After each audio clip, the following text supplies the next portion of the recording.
ಬೆಂಬಲ ನೀಡುತ್ತೆ.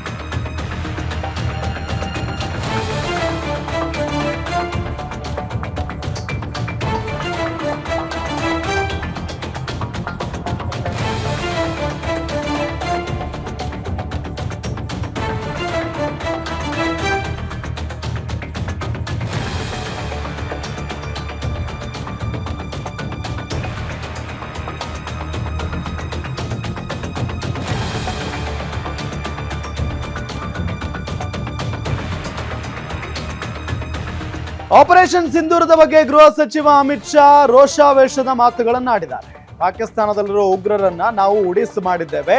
ಆಪರೇಷನ್ ಸಿಂಧೂರದಿಂದ ನಾವು ಉಗ್ರರನ್ನ ಟಾರ್ಗೆಟ್ ಮಾಡಿದ್ದೇವೆ. ಆದರೆ ಪಾಕಿಸ್ತಾನ ಭಾರತೀಯ ನಾಗರಿಕರ ಮೇಲೆ ದಾಳಿ ಮಾಡಿತು. ಭಾರತದ ವಾಯುನೆಲೆ ಮೇಲೆ ದಾಳಿಗೆ ಪಾಕಿಸ್ತಾನ ಪ್ರಯತ್ನವನ್ನ ಪಟ್ಟಿದೆ. ಆಪರೇಷನ್ ಸಿಂಧೂರ ಬಗ್ಗೆ ಗೃಹ ಸಚಿವ ಅಮಿತ್ ಶಾ ಮಾತನಾಡಿದ್ದಾರೆ. ಈ ಸಂದರ್ಭದಲ್ಲಿ ಬಹಳ ರೋಷಾವೇಶದಿಂದ ಪಾಕಿಸ್ತಾನದಲ್ಲಿರೋ ಉಗ್ರರನ್ನ ನಾವು ಉಡಿಸ್ ಮಾಡಿದ್ದೇವೆ. ಆಪರೇಷನ್ ಸಿಂಧೂರದಿಂದ ನಾವು ಉಗ್ರರನ್ನ ಟಾರ್ಗೆಟ್ ಮಾಡಿದ್ದೇವೆ ಅನ್ನೋ ನಿಟ್ಟಿನಲ್ಲಿ ಹೇಳಿಕೆಯನ್ನ ಕೊಟ್ಟಿದ್ದಾರೆ ಅಮಿತ್ ಶಾ. ಈ ಹಿಂದೆಯೂ ಕೂಡ ಅಷ್ಟೇ ಭಾರತದ ಉದ್ದೇಶ ಪಾಕಿಸ್ತಾನ ಅಲ್ಲ, ಭಾರತದ ಟಾರ್ಗೆಟ್ ಪಾಕಿಸ್ತಾನ ಅಲ್ಲ. ಆದ್ರೆ ಪಾಕಿಸ್ತಾನ ಪಾಲನೆ ಪೋಷಣೆ ಮಾಡ್ತಾ ಇರುವಂತ ಉಗ್ರರು ಮಾತ್ರ ನಮ್ಮ ಟಾರ್ಗೆಟ್, ಭಾರತದ ಟಾರ್ಗೆಟ್ ಅಂತ ಹೇಳಿ ಪ್ರತಿಯೊಬ್ಬ ಕೇಂದ್ರದ ನಾಯಕರು ಹೇಳಿಕೆಯನ್ನ ಕೊಡ್ತಿದ್ರು. ಜೊತೆಗೆ ನಮ್ಮ ಸೇನಾ ನಾಯಕರುಗಳು ಕೂಡ ಅಷ್ಟೇ ಅದೇ ರೀತಿಯಾಗಿ ಈಗಲೂ ಕೂಡ ಮಾತನಾಡಿದ್ದಾರೆ.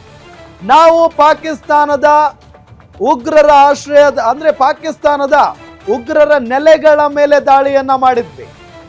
ಆದ್ರೆ ಅದನ್ನ ಸಹಿಸಿಕೊಳ್ಳಲಾಗದೆ ಪಾಕಿಸ್ತಾನ ನಮ್ಮ ಮೇಲೆ ದಾಳಿ ಮಾಡೋದಕ್ಕೆ ಪ್ರಯತ್ನ ಪಡ್ತು. ಆದ್ರೆ ಅದು ಯಶಸ್ಸಾಗಲಿಲ್ಲ ಅನ್ನೋ ನಿಟ್ಟಿನಲ್ಲಿ ಹೇಳಿಕೆಯನ್ನ ಕೊಟ್ಟಿದ್ದಾರೆ.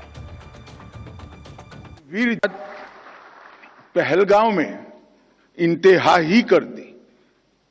निर्दोष यात्रिकों को धर्म पूछकर अपने परिवार के सामने, परिवार के महिला सदस्य और बच्चों के सामने चुन चुन कर निर्ममता पूर्वक मारने का पाप पाक प्रेरित आतंकवादियों ने किया। और उस वक्त हमारे प्रधानमंत्री जी ने उनको कहा था, बिहार से कहा था कि इसका उचित जवाब दिया जाएगा। और ऑपरेशन सिंदूर ये उसका जवाब है। आज पूरी दुनिया हमारी सेना की वीरता और मारक क्षमता की भूरी भूरी प्रशंसा कर रही है। और मैं आज इस मंच पर से सेना के उन वीर जवानों को, तीनों सेनाओं ने मिलकर जो पराक्रम किया है, वो सभी को समग्र राष्ट्र की ओर से मैं उनको अभिनंदन भी करना चाहता हूं और धन्यवाद भी कहना चाहता हूं कि आपने देश के स्पिरिट को वहां तक पहुंचाने का काम किया है जहां पहुंचाने की जरूरत